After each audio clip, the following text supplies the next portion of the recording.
from the historic campus of Hillsdale College in Hillsdale, Michigan, where the good, the true, and the beautiful are taught, nurtured, and honored, this is the Radio Free Hillsdale Hour, bringing the activity and education of the college to listeners across the country. He's also very famous for pointing out that there's an internal tension in democracy. It's the two principles that make up democracy. On the one hand is equality, and on the other hand, freedom. And he believed that they would always be in tension. And his biggest fear was that the fate of freedom in an age of egalitarianism would be rather bleak. This is your host, Scot Bertram, and that's Dr. Khalil Habib, Associate Professor of Politics and Allison and Dorothy Rouse Professor in Politics at Hillsdale College. And today we talk in depth with Dr. Habib about Alexis de Tocqueville, his life, his work, his thoughts on America. Dr. Habib, thanks for joining us. Thanks for having me. Always enjoy our conversations. We take a deep dive today into democracy in America and Tocqueville. Who was Alexis de Tocqueville? Why did he come over here to America? Well, Alexis de Tocqueville was a Catholic French diplomat. He was born in 1805. Unfortunately, lived a very short life. He died in 1859.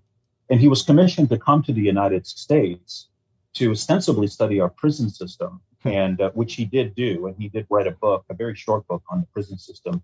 But he was struck immediately by the democratic experiment in the United States. And so he ended up writing this massive 2-volume work on what's called Democracy in America. The first volume came out in 1831, and then the second in 1835, and then 1856, rather. And it's been a classic ever since. Somehow prisons in America doesn't have the same ring to it as democracy in America does. Right, exactly. But I should say one other thing about him, though, that makes him quite unique. He was a practicing politician. He was the former minister for Europe and foreign affairs of France, and he was an aristocrat. Doesn't necessarily mean he sided with the aristocracy. In fact, he's got some criticisms of them, and he does praise democracy. Mm-hmm. But your listeners should know that he's unique in one very important regard. Around the time Tocqueville's writing, you had a lot of philosophers who were essentially professors, which usually means their philosophy tends to be a little bit abstract and academic.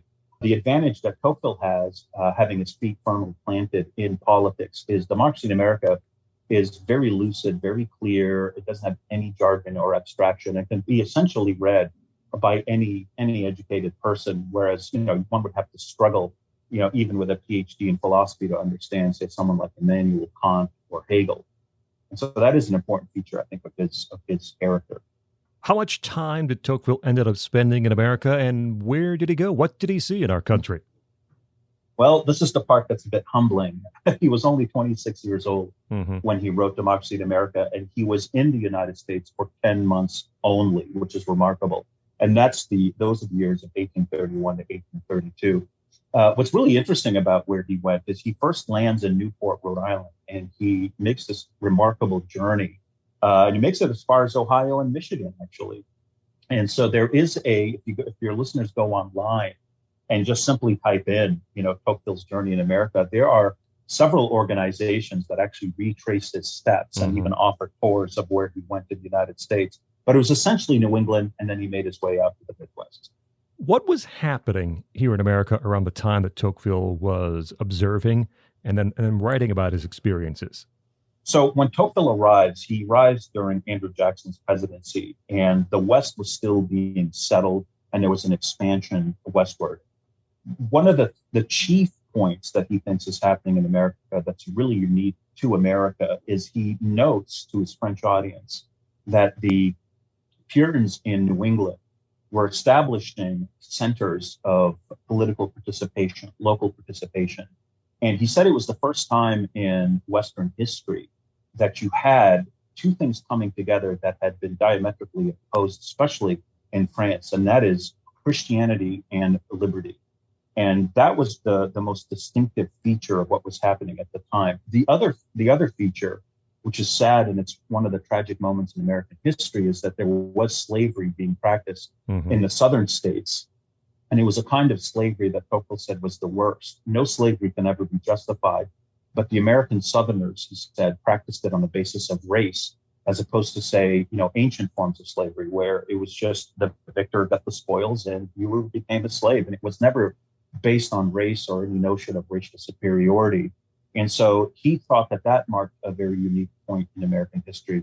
But he also recognized, thankfully, that the practice of slavery in the United States was against the very principles of the American founding. And so he actually predicted the Civil War and predicted that the South would lose because they were just simply too foreign. Their principles were completely at odds with the American founding. And so those were I would say the features that were really unique at the time of his travels in the United States. How accurate was his observations and his interpretations of what he saw? Can we consider Tocqueville a faithful narrator of his time? He's pretty remarkable. I mean, I think one of the reasons why this book has become such a classic, and it is studied in a variety of different departments, is because of its accuracy. A lot of it is sociological.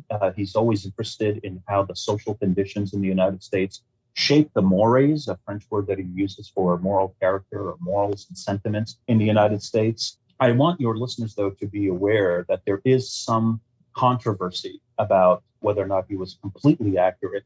One of the things that some of his critics point out, and critics on the right, by the way, not just simply on the left, is that he doesn't make any real serious mention of the Declaration of Independence. And so the argument goes that how accurate can it be if one of the most distinctive features of the United States, the Declaration of Independence and its relationship to the Constitution, isn't even mentioned by Tocqueville? Now, to be fair to him, I think often we forget that the book was actually never written for Americans. It was written for a French audience, and an audience that had experimented with revolution, but did so in a very abstract way that led to a terrible French Revolution that resulted in nothing but despotism. So I think he was a little bit wary of, bringing up our notions of natural rights. He does believe in rights, but I think he kind of leaves them in the background because I think his intended audience is the French. And he wanted it to focus far more on how Christianity and liberty work together in the United States, as opposed to being in tension and in violent odds as they were in France. What did Tocqueville himself think about democracy? Was he in line with the way that our founders would have been thinking about democracy? He often associates the Federalist Party. There was a Federalist and the Anti-Federalist Party in the United States, and he often associates the Federalists, whom he describes as America's great geniuses and statesmen. And so to that extent, I think he lines pretty well with the American founders' vision of what our regime is essentially established to promote. His view on democracy is kind of complicated because, as I said in the outro, at the intro of our radio show, he was an aristocrat. And again, that doesn't mean he blindly followed aristocracy. He did think democracy had merits. He does believe, for example, that your merit should confer your fate and your future and not your birth. And in aristocracy, as you well know, you're often born into certain privileges. But what he noticed in America that he thought was excellent and wanted to praise was that we had these equality of conditions, meaning that people could, through their own will and their own strength and intelligence, be upwardly mobile and enter into politics and participate and contribute. On the other hand, he's also very famous for pointing out that there's a internal tension in democracy. It's the two principles that make up democracy. On the one hand is equality, and on the other hand, freedom. And he believed that they would always be in tension. And his biggest fear was that the fate of freedom in an age of egalitarianism would be rather bleak. And so he writes the book, as he tells us in his introduction, as a friendly critic of democracy. He's all in favor of the principles of equality and freedom, but he wants his readers to be aware that equality taken to an extreme can actually trample on liberty and freedom, especially the freedom of the mind. Talking with Dr. Khalil Habib about Tocqueville and democracy in America, his work. Tocqueville's writing a couple of decades before the Civil War, and you alluded to his prediction earlier. What did he write at the time on the debate surrounding the unity of America, meaning we sometimes refer to this as the United States is or the United States are, and also slavery? Tocqueville was a real critic of slavery of all kinds, but especially the kind practiced in the United States. He calls it totally barbaric. He wants to remind his readers not only of slavery, but also the way in which the early Americans had treated the Native Americans as well. And so toward the very end of the first part, there's a bit of a tragic tone. He seems to want the readers to never forget, one, the Puritans in America, how their austerity produced a certain kind of freedom in their soul that made self-government possible. But he also wanted to remind his readers also of the fate of the Native Americans and also the way in which slavery was practiced. At the time, he felt that the country was in fact divided. It couldn't really coexist with two diametrically opposed principles of politics. On the one hand, in the North, there was a sense of genuine equality, not to be mistaken for egalitarianism, but a real sense that men are born free and equal to others, and that there's no justification for coercing another person or bringing them under your authority. And on the other hand, with the way in which the Southern slave practicing states practiced slavery was diametrically opposed. And sadly, he was right. Such a difference was bound to lead to a civil war, which he predicted. And thankfully, the non-slave states won, and we've abolished slavery as a result. Now, we've actually talked about this previously on the show a little bit, but since we're talking about Tocqueville and democracy in America, specifically Tocqueville's writing and thoughts on the importance of the freedom of the press and freedom of speech, how do they come through in democracy in America? Yeah, that's one of my favorite themes, actually, in the book. And what's interesting is, although the book is massive, several 100 pages, the only topic, to the best of my knowledge, that he devotes 2 entire chapters to are the freedom of the press. And in order to understand why he was such a freedom of the press absolutist, he wanted zero, and I mean zero, censorship of any kind, is because he saw that the freedom of the press, which is essentially the First Amendment in the United States, was part and parcel, part of the American tradition of forming associations in which human beings can debate, no matter how nasty things get, the course of their own lives. And that, to him, was the distinguishing feature of what it means to live in a republic. In a Republican form of government, human beings have to take ownership and responsibility for their lives and the laws that they pass, because they have to obey the laws, and it's better to obey laws that you had a hand in shaping. His fear with any kind of censorship, and why he thought the freedom of the press was crucial, was he didn't want massive public opinion to erode the individual desires and arguments that we make for how we want to live in our local areas. And so the reason why he wanted a freedom of the press is he wanted to decentralize public opinion as much as possible. He warned against media being dominated by 1 or 2 corporate entities. He thought that that would be too powerful and would end up shaping public opinion, and the people behind it would essentially be ruling elites. If you decentralize, the only way to decentralize public opinion is if you proliferate freedom of the press, have as many newspapers, and today I think he would say as many social media outlets as possible with zero censorship. And that way, every public opinion can be challenged and scrutinized. And he felt that the fate, actually his phrase, not mine, the fate of democracy in a republic rests on its freedom of the press. So that's a very high praise for what he saw in America as a very healthy thing. Dr. Habib, Tocqueville comes, he sees, he observes, he writes. In the end, why does he think that Republican representative democracy succeeds in the U.S. when it has failed in so many other places? What is the difference? A number of things. The point of comparison for Tocqueville is always the French Revolution, which was from 1789 to 1799. And of course, that's where Tocqueville is from. And there was an experiment to establish some kind of regime founded on reason and equality and freedom, but it was a complete disaster.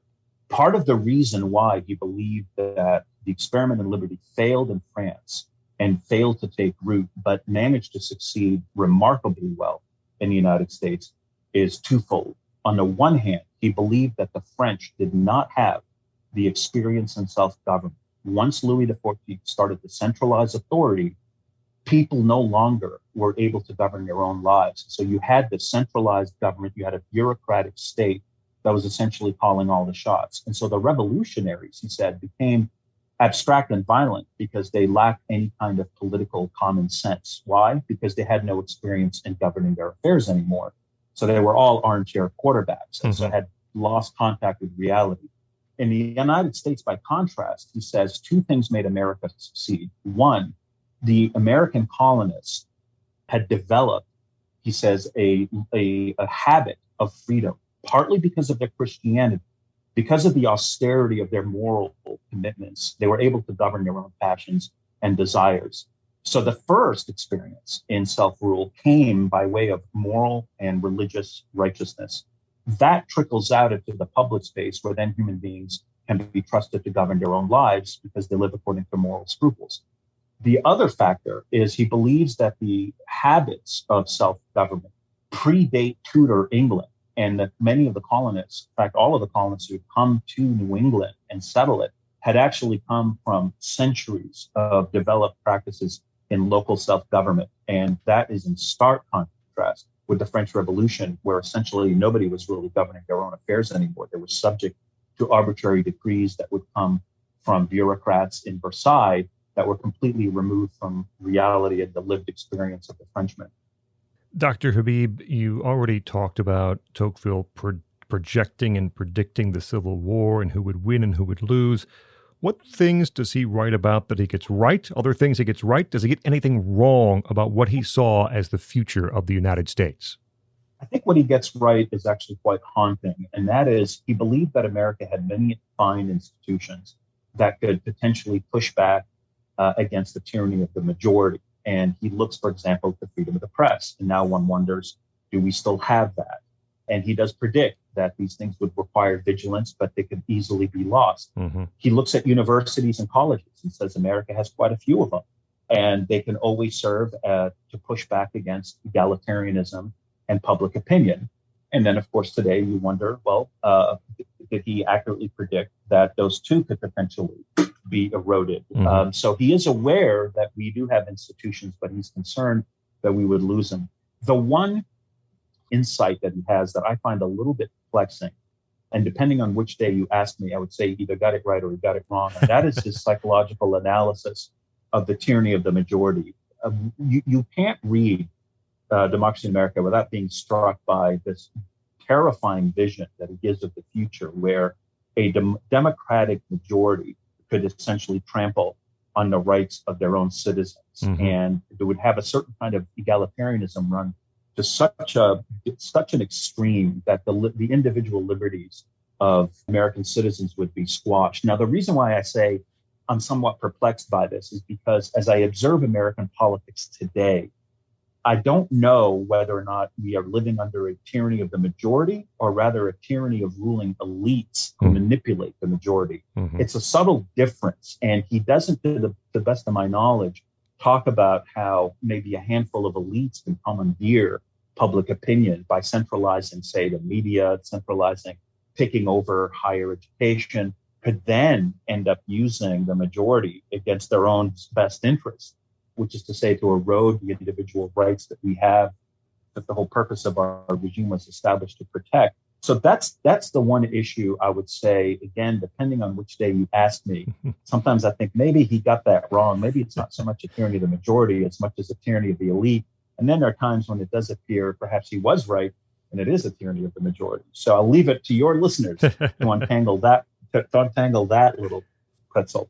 Dr. Khalil Habib talking Tocqueville and democracy in America. I want to ask a two-part question about the book's legacy. What kind of an impact did Democracy in America have upon its release at the time? And then why are we still talking about it today? What are the everlasting lessons that perhaps we keep looking back at in Democracy in America? Yeah, it was massively successful.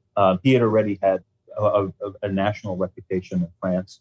The book was sold like hotcakes. Everybody was interested in what was going on in the United States. France had still not really recovered from the consequences of the French Revolution. And then here comes a French diplomat singing the praises of America, which everybody in France really enjoyed looking down upon. Here comes one of their illustrious aristocrats holding it up as an exemplar of democracy in the United States.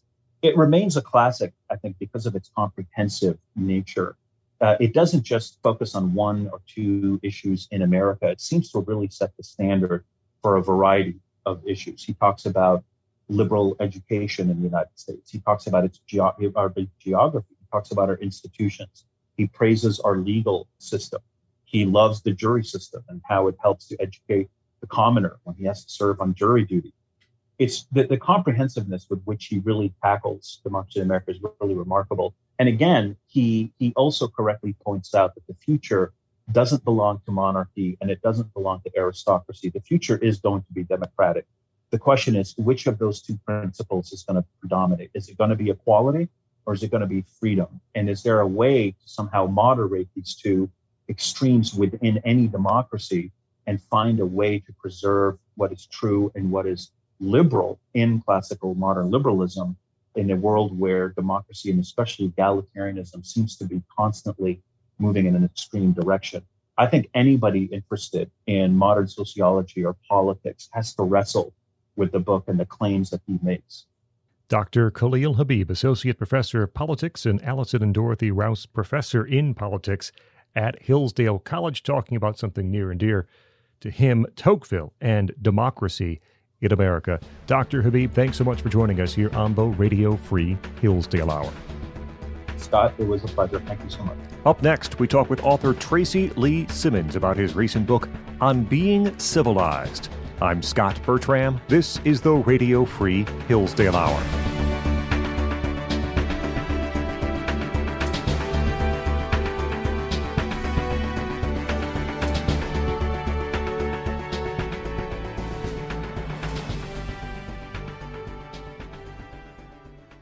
Hey folks, it's Scot Bertram, director of the Hillsdale College Podcast Network.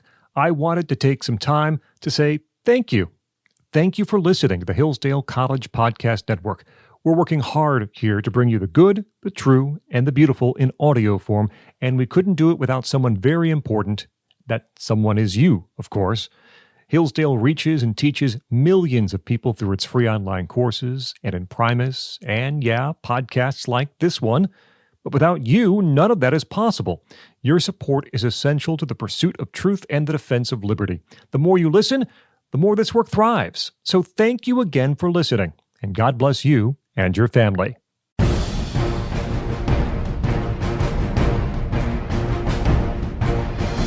Welcome back to the Radio Free Hillsdale Hour. I'm Scot Bertram. Be sure to check out the Hillsdale College Podcast Network for older episodes of this program plus other great Hillsdale audio. It's at podcast.hillsdale.edu.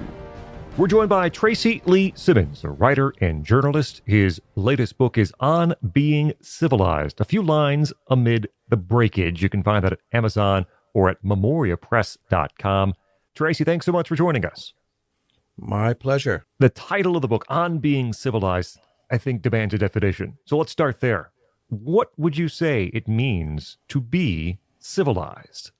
Well, that's the propitious question of the moment, isn't it? At one time, the idea of civilization was simply an honorific. It's what everyone aspired to. It's what everyone considered terrestrial success. Now we're in a generation of people who are not sure that civilization is a particularly good thing.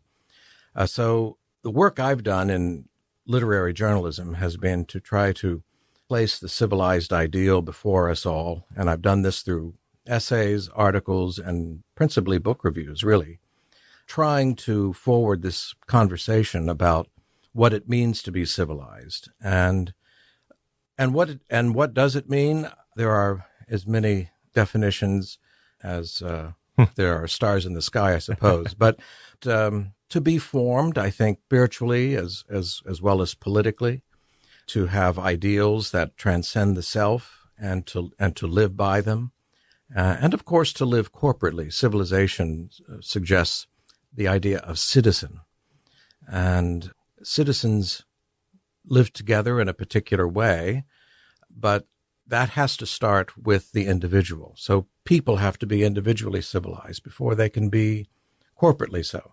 Why is it so important that we talk about this, that we think about being civilized? Why write a book called On Being Civilized? As I said, because we're going through a period when that is not an obvious thing to aspire to anymore.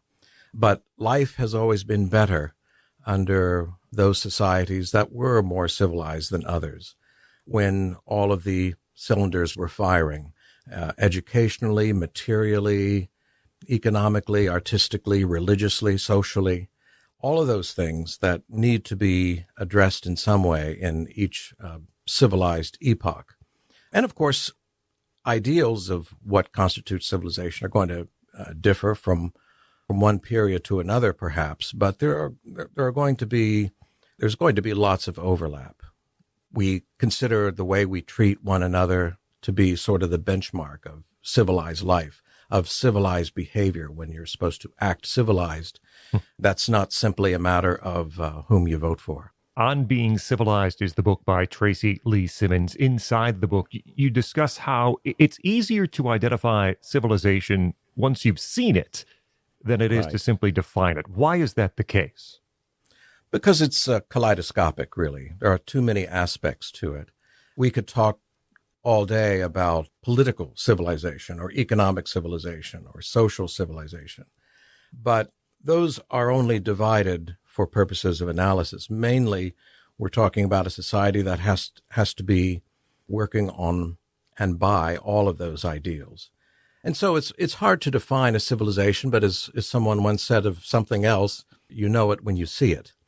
Well, we know it when we see it, but there are too many people who are no longer really seeing it or no longer really aspiring to it.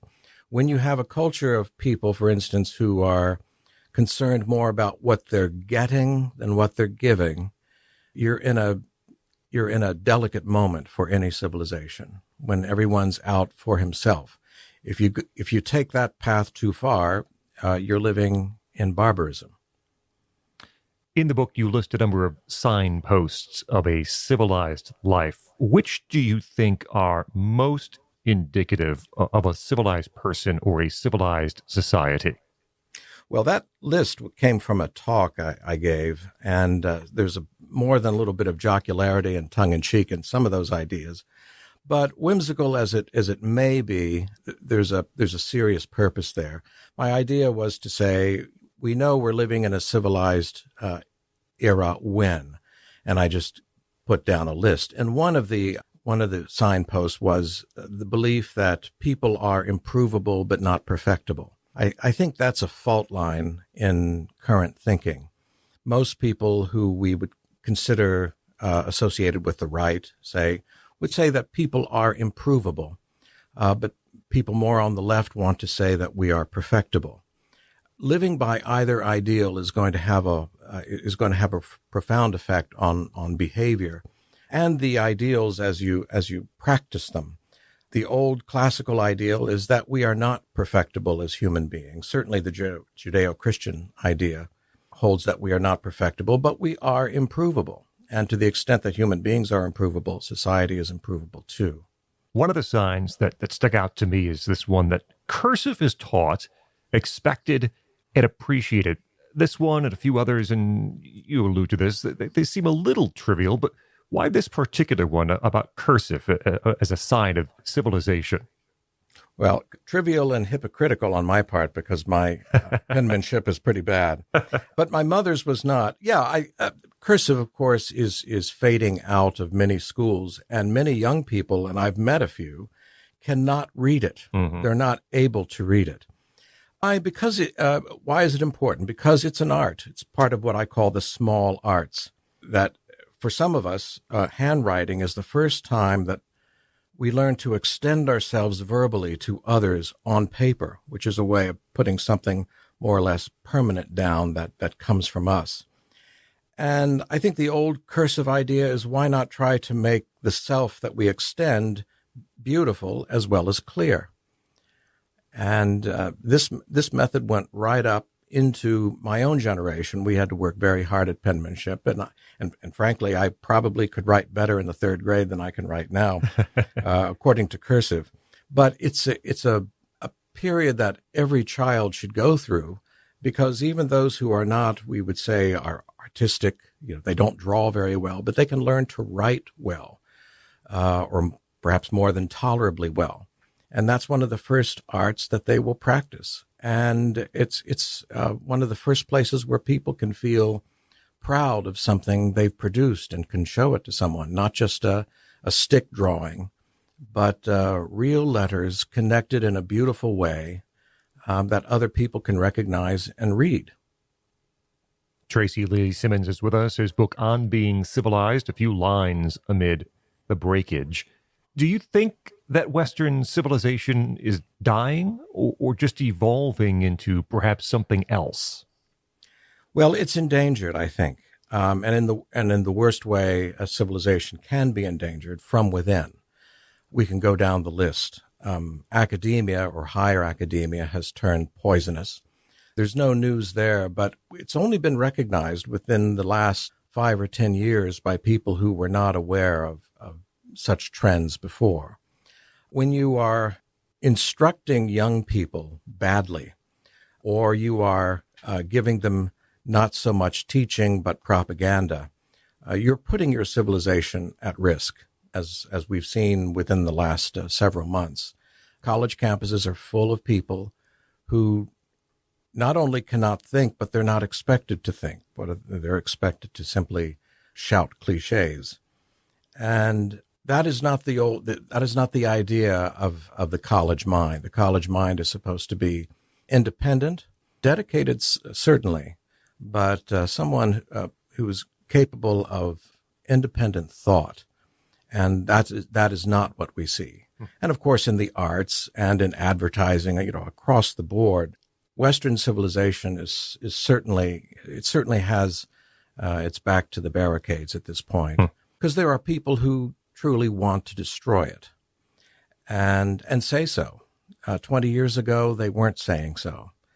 They simply lived by that intention. Now they're coming out and saying so. So it seems to me that in whatever capacity we as individuals have, those of us who love our civilization, in America, love the country that came from Western civilization, should stand up for it in the way other people are trying to tear it down.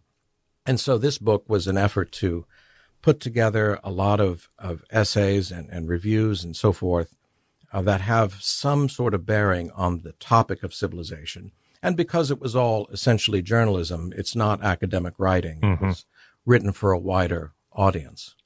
You allude to the fact that a good number of the chapters in this book are in the form of book reviews, which in a way has become a lost art. What do you think makes for a good book review, and what role do they play in leading and living a civilized life? A smaller and smaller part all the time. When I was at National Review, Bill Buckley used to say that book reviews are the easiest form to do badly and the hardest to do well. So that might be the beginning of some sort of an explanation. I think of book reviews as occasions for thinking and reflection. And it's also you're a kind of first responder to a book that's come out that the author hopes and the publisher hopes that everyone is, or many, many people are going to see. And the reviewer has this kind of midwife function of trying to bring that book into the world and give people a reason to read that book, or perhaps a reason not to read the book. But I tend to be one who likes to review positively. But of course, when you're assigned books and another period of my life, which I was, I couldn't always be as positive as I was later. There's a review in On Being Civilized of Life, Art, and Civilization, which is a biography of Kenneth Clark, and also a discussion of his show Civilization from, I believe, the very late 60s. Right. What was so important about Clark as a historian and this documentary called Civilization? Oh, he was immensely important. Briefly, because he could speak to the common man and woman. That's not a phrase I like to use very much because I don't see a lot of common people. But I do see intelligent people who are not very well instructed in certain things, whether it be literature or art or history, but they're curious. And that's the important thing, that people are curious. As long as one is curious, Ignorance is not a problem. You simply fix it. Stupidity is another matter. Kenneth Clark was the most famous art historian of his time, and he started doing television in the 1950s, talking about art and showing art, which was pretty difficult if you think about talking about art before color television. But when the BBC finally got color television, I think in the mid-60s, then this series became possible. And he was trying to do what a lot of us have tried to do, which is explain civilization by showing what it looks like. And so I think he is an awfully important figure in 20th century history. And I know that the Civilization series, which you can still get on DVD and find online, is able to instruct an entirely new generation of learners, adult and otherwise. I've seen high school students respond very well to that series, and certainly college students. So do you think something like Civilization, I don't know if we need a new one, but could it reclaim a civilized appreciation of Western art and Western culture? I do. And you see that hunger in young people especially. People are hungry to care about things, but first they must know something about them. This is why instruction is so important, why reading is so important. And having young people taught by people who care about what they're talking about. Being scholars in a particular area is not important, but having a solid baseline of knowledge, that's what you need. And that is the way for all of us to exercise our privileges as civilized people. Mm-hmm. The most important thing we can do as civilized people is to pass on the civilization that we have gained for ourselves. Tracy Lee Simmons, his recent book, On Being Civilized, A Few Lines Amid the Breakage. You can find it at Amazon or at memoriapress.com. Tracy, thanks so much for joining us here on the Radio Free Hillsdale Hour. Delighted. Thank you. Up next, we talk with Dr. Andrew Russell from Hillsdale's Biology Department about biofilm research. I'm Scot Bertram. This is the Radio Free Hillsdale Hour. Great books, great people, and great ideas. Knowledge of these things is critical to becoming a well-educated human being. That's why I'd like to tell you about an easy and enjoyable way for you to listen and learn whenever and wherever you want. And that's through the Hillsdale Dialogues. If you haven't heard about the Dialogues, once a week, Hillsdale College President Larry Arnn joins radio veteran Hugh Hewitt to discuss topics of enduring relevance. From time to time, they also talk about current events, but always with an eye toward more fundamental truths. And they want you to listen in, to join a conversation like no other. The Hillsdale Dialogues are posted every Friday on podcast.hillsdale.edu. That's podcast.hillsdale.edu or wherever you get your audio.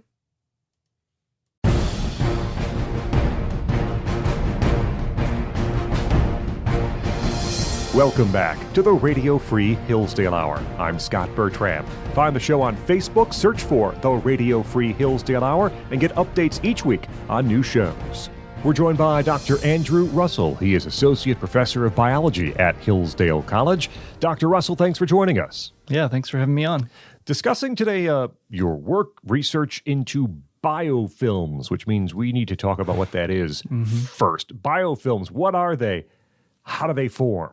Yeah, so as a biologist, I'm studying different microorganisms, and essentially you can think of a biofilm as a community of bacterial cells growing together.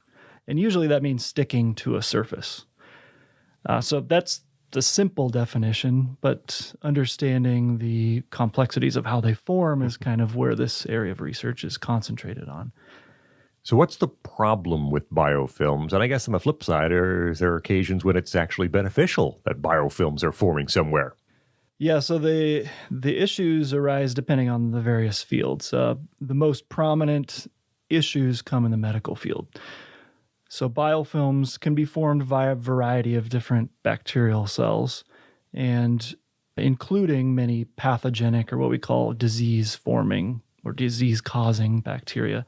And the issues arise then if this certain type of bacteria then is growing on you or inside of you when you get an implant or something, that can then result in a disease that's really hard to get rid of. And that's really the issue in the medical field, is that besides giving them the ability to stick to surfaces, this communal biofilm also is very resistant to treatments like antimicrobial compounds and antibiotics. So that's why the medical field is really interested in figuring out how they form and then trying to prevent them from forming, or figuring out ways to break them up or treat them. But today, we're not talking about the medical field. You've done research in a few areas, and today we're focused on beer tubing. So not real close to medical, but I know the research can apply in various areas. So this research on biofilms in various types of beer tubing, what inspired you to pursue this question? Well, this was earlier in my career. I had been working at a previous institution in South Dakota called Northern State University, and I was involved in undergraduate research there. And I had a student who approached me as a freshman and wanted to get involved in my lab. And so I was looking at different projects that he could be involved in. And I stumbled upon some research that some colleagues of mine were working on at Montana State University, which is they have an institute for biofilm research. And they had been doing some research on biofilms in breweries and things. So at the time, I was also talking with a student about my newfound interest in brewing, like home brewing. And he was, interested in that. And so I decided to pitch this idea to him, like, hey, there's not a lot of research done on biofilms in the brewing industry. So why don't we try to figure out a project that you can do? And he was definitely interested. And so we started looking into various issues and discovered that there were a lot of biofilms that grow just simply in the draft lines from a keg to a dispense system in a bar or restaurant. And the ways of treating this issue are pretty rudimentary still. And there had been some companies that had come up with different types of tubing that promised the ability to resist biofilm formation, but nobody had actually done a peer-reviewed study on that. So that was what kind of instigated our initial interest in the topic and why we developed a project for it. Talking with Dr. Andrew Russell from the biology department here at Hillsdale. So what exactly did you test, and what did you find out? Yeah, so we come to find out that there's several different types of tubing that a bar or a restaurant can use in dispensary systems. There's the old classic nylon, or there's polypropylene tubing. There's also vinyl tubing, which is your most common form. And then there's some others that are blends and proprietary mixtures from various companies. So we decided to compare these tubings and chose 3 different types. And so we needed to figure out a way to mimic a bar scenario. Did this involve the actual drinking of the beer? That's the question people want to know. Well, yeah, unfortunately, no. Being that my student was a minor, we had to keep it on the down low as far as consuming things. Plus, we actually probably wouldn't have wanted to with the way we were tainting the system in our simulated bar scenario. So we kind of devised, with the help of a local brewery called the Dakota Territory Brewing Company there in Aberdeen, South Dakota. They provided for us beer and kegs, and we, they gave us one of their famous amber ales to test this on. And they also gave us essentially a large kegerator that they would use to take to venues, and told us how to set up the system. So essentially we hooked up these 3 different tubing types all to the same keg of beer, and then we tainted the system by creating a microbial cocktail, as I like to call it. So we looked through the literature, we found out what are the most common species of bacteria that cause contamination in breweries. So we chose 2 of those, and then we also chose a species of yeast that's used for brewing. Because a lot of these biofilms that you find in the wild, so to speak, are what we call multi-species biofilms. It's not just one type of bacterial species that's growing. It's a collection of different types that all collaborate together to stick.